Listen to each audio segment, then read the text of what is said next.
오늘은 우리 교회 이제 두 번째 생일입니다. 두 돌이에요.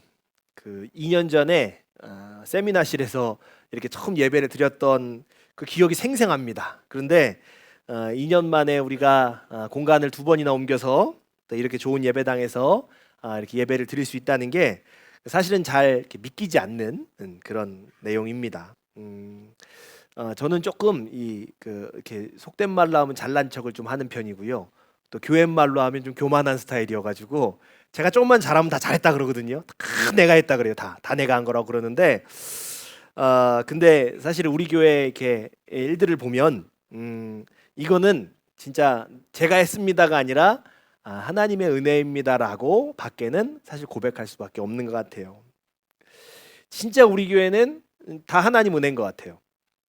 하나님께서 때에 맞게 또 정말 부족하지 않게 우리를 얼마나 잘 인도해 주셨는지 모릅니다.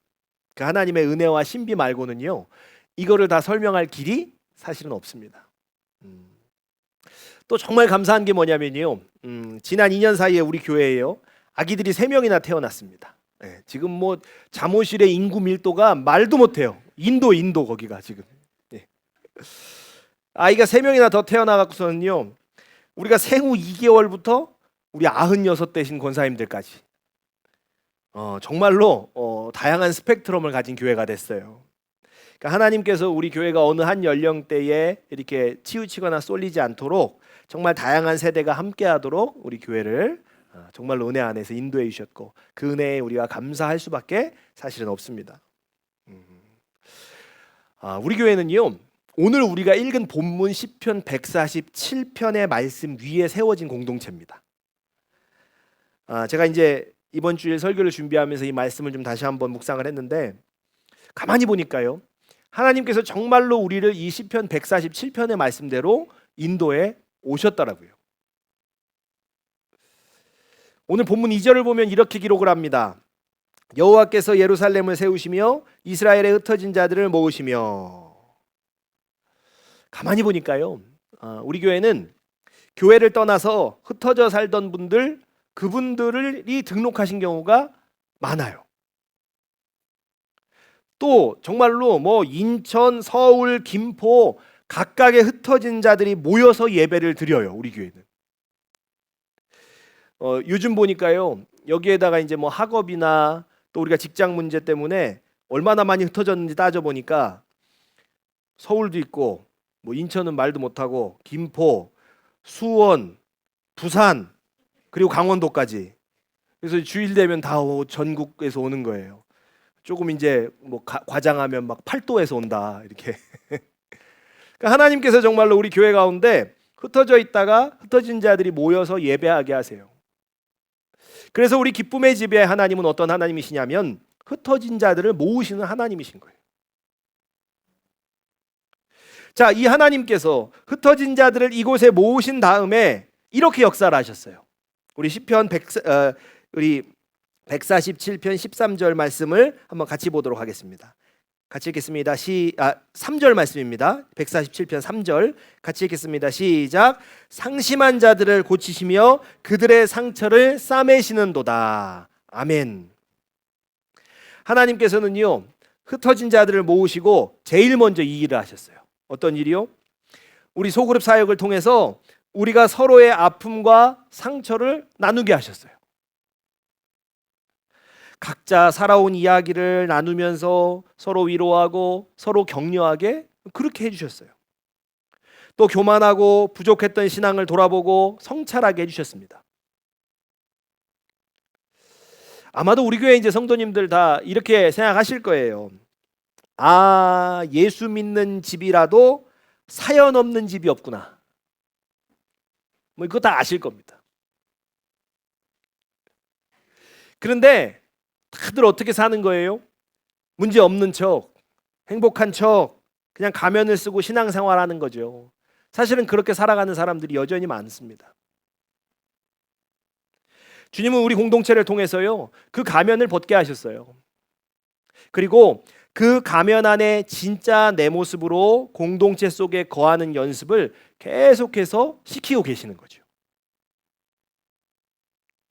그리고 나서 이어진 하나님의 사역이 무엇이냐라고 보니까 자, 4절 말씀이에요. 우리 4절 말씀 한번 같이 보겠습니다. 같이 읽겠습니다. 시작. 별들의 수요를 헤아리시고 그 하나하나의 이름을 붙여주신다. 아멘. 시편 147편의 기자는 뭐라고 표현하고 있냐면, 하나님은 그 많은 별들의 각각의 이름을 붙여주시는 분이다 라고 표현을 합니다. 그 많은 별들의 각각에게 이름을 붙여주셨다라는 게 어떤 의미일까? 이별이나 저별이나 다 똑같은 별이 아니라는 거예요. 각각을 독립된 존재로 인식하시며 소중히 여겨주신다라는 의미죠. 자, 지금까지 우리가 주일마다 이렇게 하나님께서 우리에게 주신 말씀을 좀 돌아보면 어떤 말씀이 많으냐면, 그 말씀의 중심에 개인의 삶에 대한 메시지가 있어요.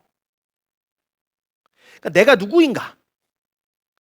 하나님께서 내게 주신 삶의 몫을 어떻게 살아야 하는가? 이런 말씀들이 그 중심에 있습니다. 그 이유가 뭐냐면요, 여러분이 그동안 온전히 여러분 자신의 삶을 살지 못했기 때문이에요.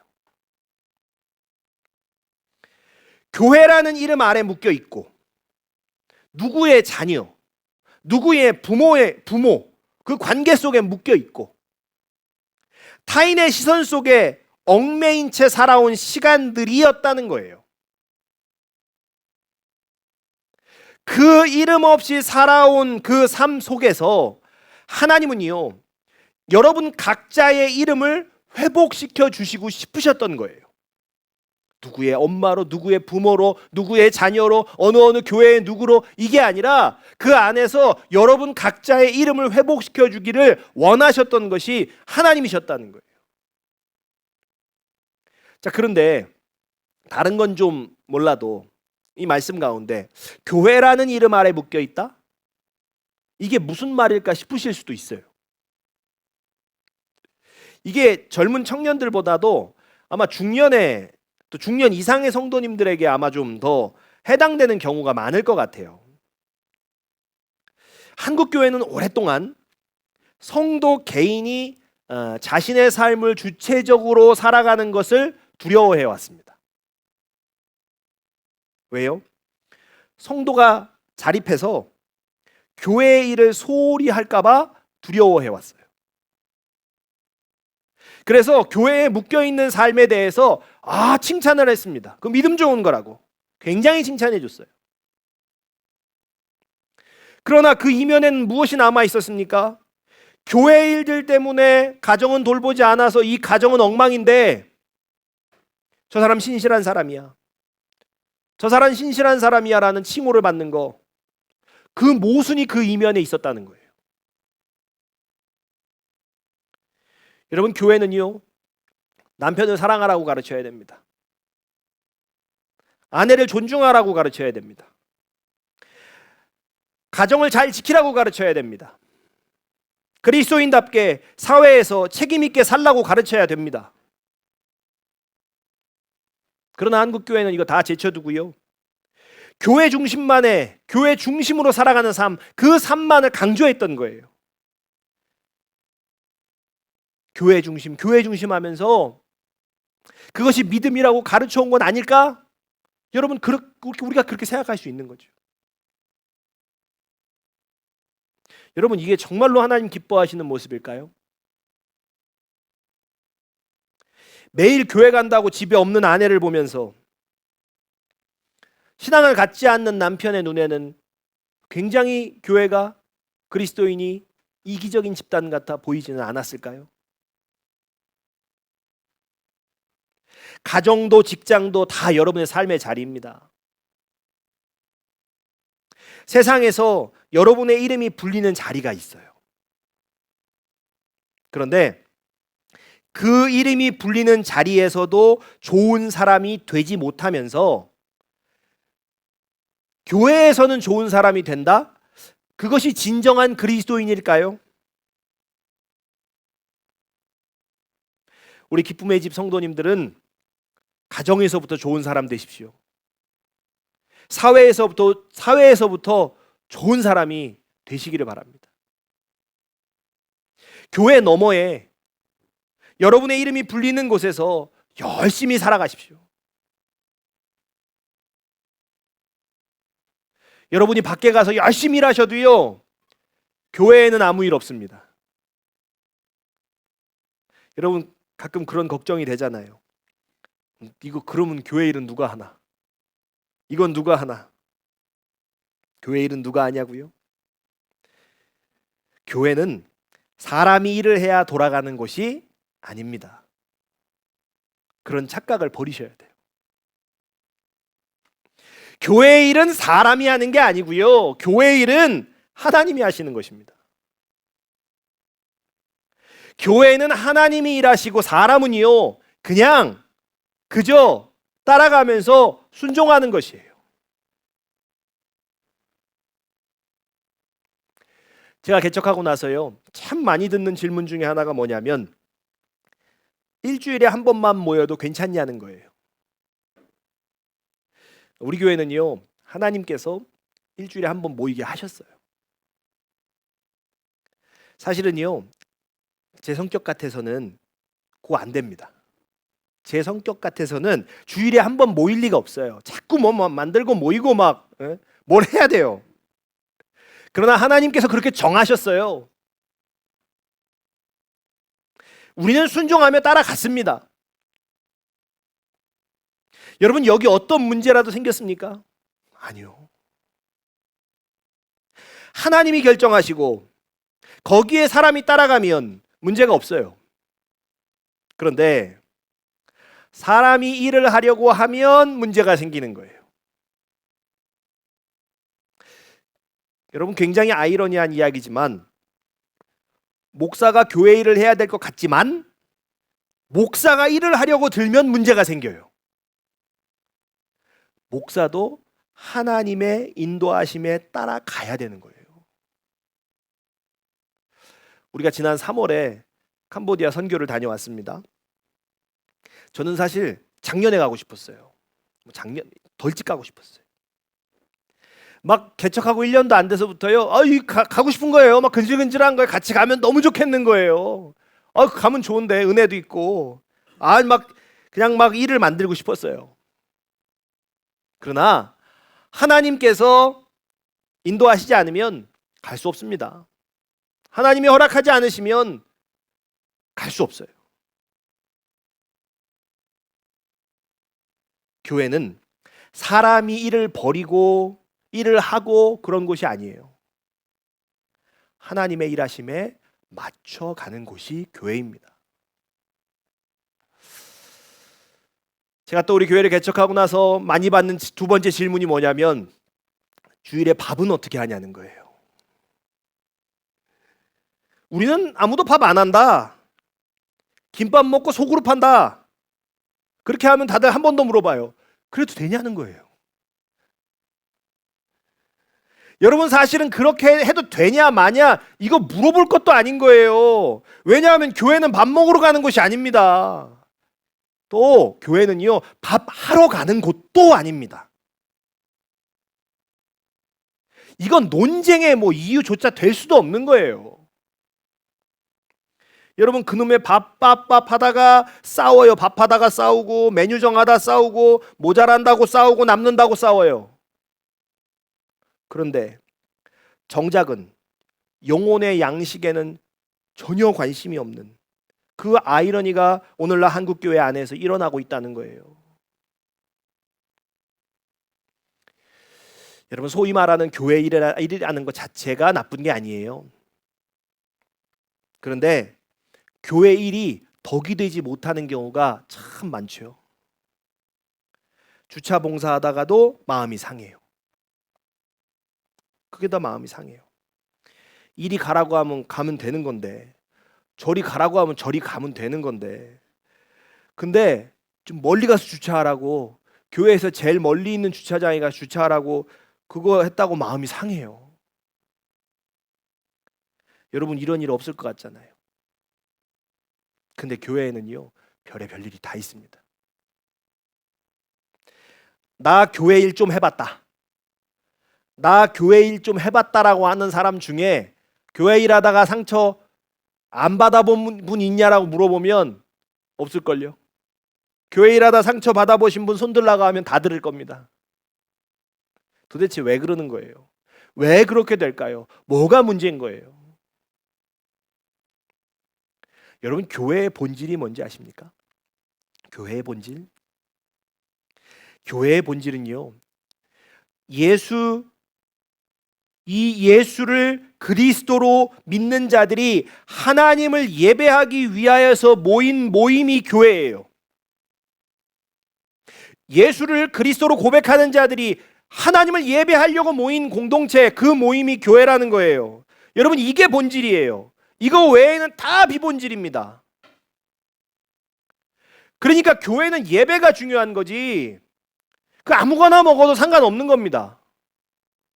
굶어도 상관없는 겁니다. 내가 늦게 왔으면 멀리다 차 대고 걸어오면 되는 거고, 차 대기 힘든 교회는 대중교통 타고 오면 되는 겁니다. 근데 왜 안 합니까? 그럼 내가 불편하잖아요. 내 돈이 나가잖아요. 교회 왔는데 뭐 아무도 나를 안 알아주면요, 뭐 안내가 어쩌고 저쩌고 뭐 그러는 교회가 많아요. 내가 먼저 가서 반갑게 인사하면 안 되는 걸까요? 뭐가 뭔지도 모르는데 나를 신경을 안 쓴다, 뭐 이런 얘기 하는 게 아니라, 안 알려주면 가서 먼저 물어보면 그거 안 되는 걸까요? 물론 새신자를 제외하고요. 근데 왜 그렇게 안 할까요? 결국 비본질에 집착하는 사람들은요, 예배보다 내가 더 중요한 거예요. 내 입맛에 맞아야 되는 겁니다. 내가 불편하고 수고하는 건 싫고 대접받고 싶은 거예요. 여러분, 교회가 하나님을 예배하는 본질보다 이 비본질을 더 중요하게 여기게 되는 것, 이것이 이 시대에 사탄이 교회를 무너뜨리는 전략인 거예요. 여러분, 곧 여름이 다가옵니다. 이제 분명히 교회들마다 아주 본질이 아닌 에어컨 때문에 싸우는 일이 생길 거예요. 예언입니다. 예언. 에어컨 때문에 싸울 거예요. 여러분, 우리 교회는 제가 미리 말씀을 드릴게요. 더위를 많이 타는 사람이 우통을 벗고 예배 드릴 수는 없어요. 숭직하잖아요. 그럴 수는 없어요. 그럼 어떻게 해야 되겠습니까? 추위를 많이 타시는 분들이 두껍게 입으셔야 됩니다. 여러분, 우리 교회는요, 패딩 입으셔도 아무 상관없어요. 여름에 패딩 입고 앉아서 예배 드려도 뭐 이상하게 생각 안 해요. 그러니까 입고 오세요. 입고 오는데 더우면 갖다 걸어 놓으세요. 여름 예배용.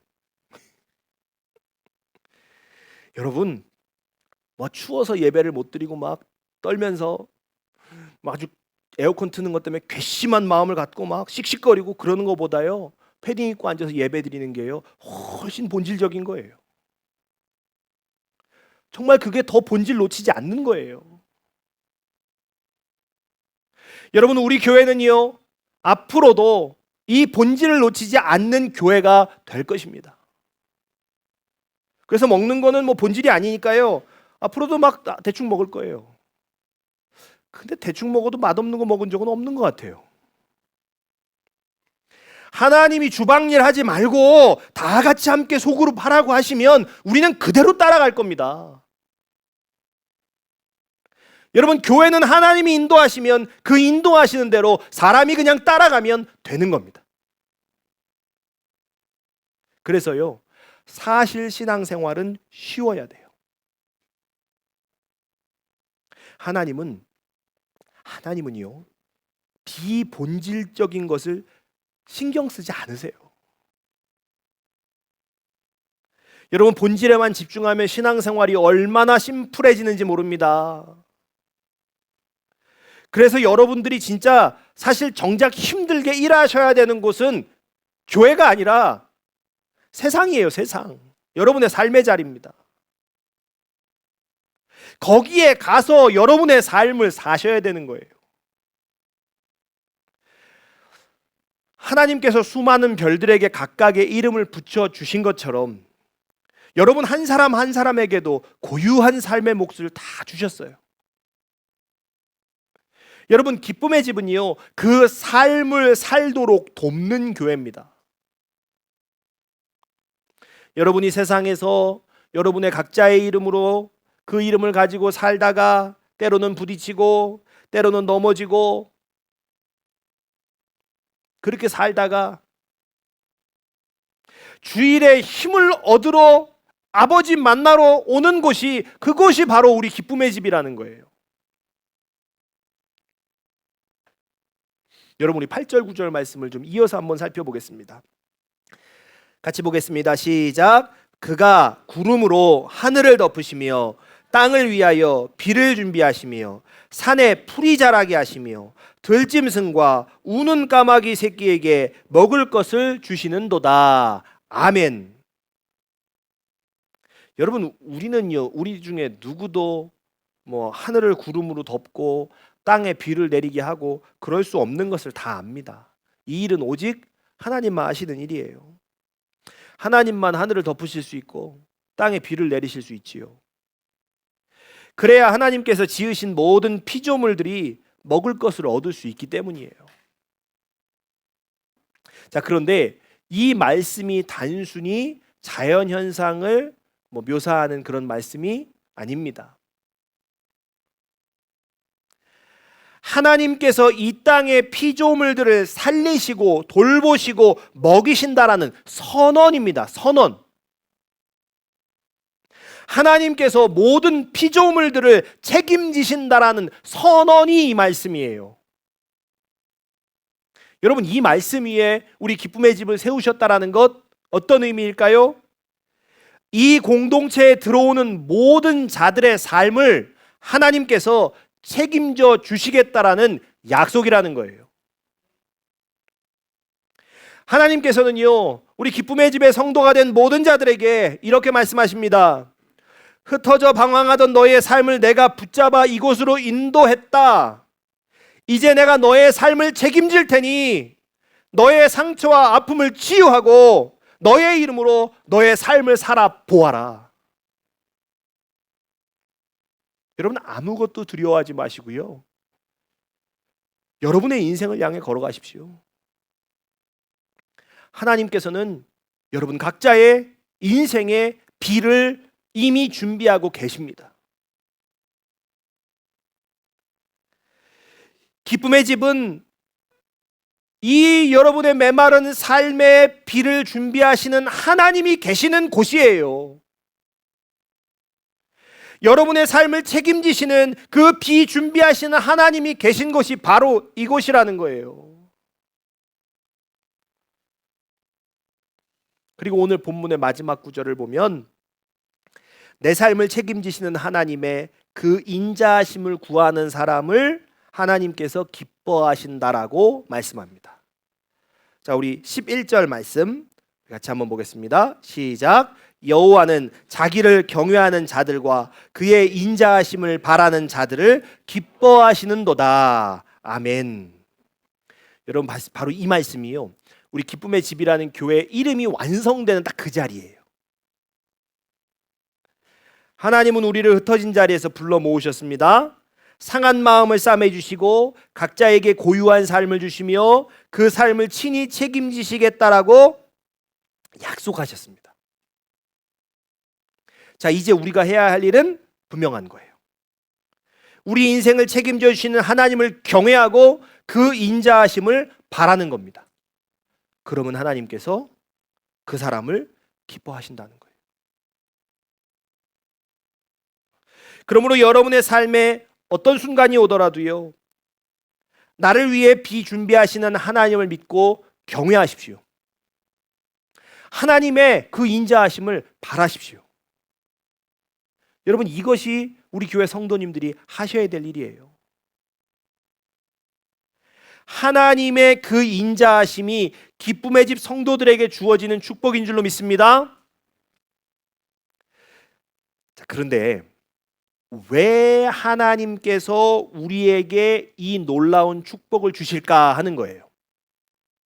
왜 주실까? 여러분이 이곳 우리 기쁨의 집에 오기까지 아마도 각자의 삶에서 감수해야 했던 어려움들이 있으셨을 겁니다. 쉽지 않은 결정, 쉽지 않은 과정이 있으셨을 거예요. 그러나 여러분은요, 결국 하나님의 부르심에 순종하셨어요.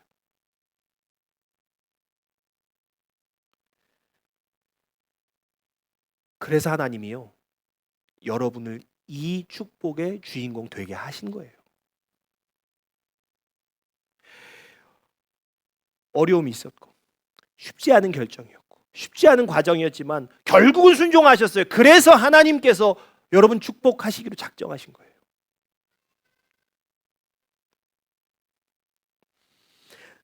네가 나를 믿고 이곳에 왔으니까 내가 너의 인생을 책임진다. 여러분, 이 축복을 하나님 우리에게 주셨습니다.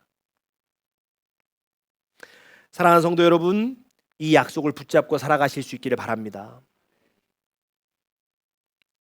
하나님께서 기쁨의 집 성도들의 삶을 책임지신다라고 약속하셨어요. 그러니 앞으로 그 인생, 여러분 주저하지 마십시오. 더 넓은 세상, 더 다양한 삶 속으로 믿음의 발걸음을 내디디시며 사시기를 바랍니다.